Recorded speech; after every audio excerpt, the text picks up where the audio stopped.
13 on Your Side Evening News starts now.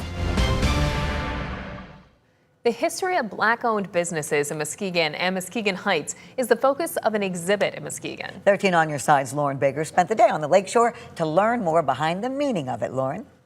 Yeah, Elena and Julia, curator Pamela Smith says after a visit to the Heritage Museum of Business and Industry, she realized something was missing, the history of Black owners in her community. So she and the museum worked together to showcase this part of history she says she knows all too well.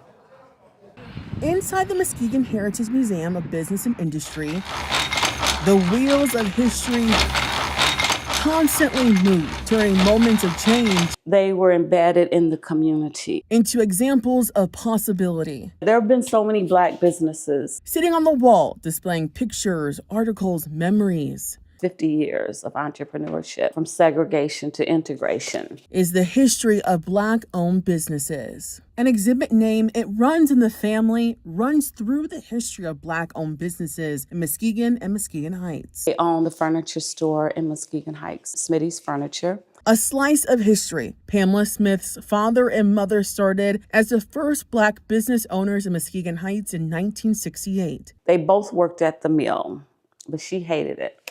And so she had been threatening to quit and everything. And so we walked in the door and he called a family meeting.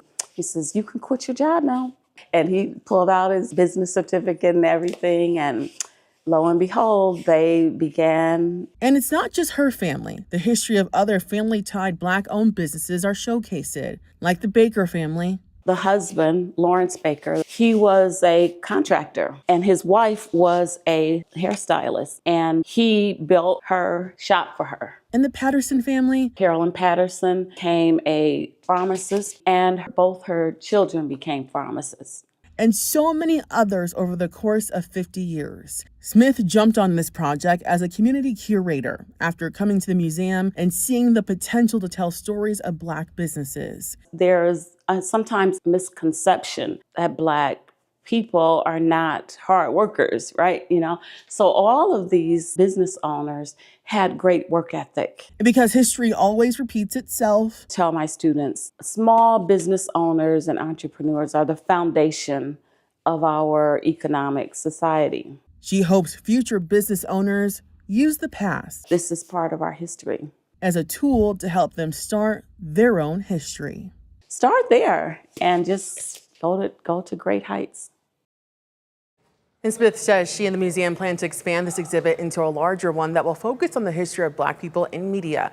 That exhibit is expected to open later this year. You can find this current one on the 3rd floor in the museum.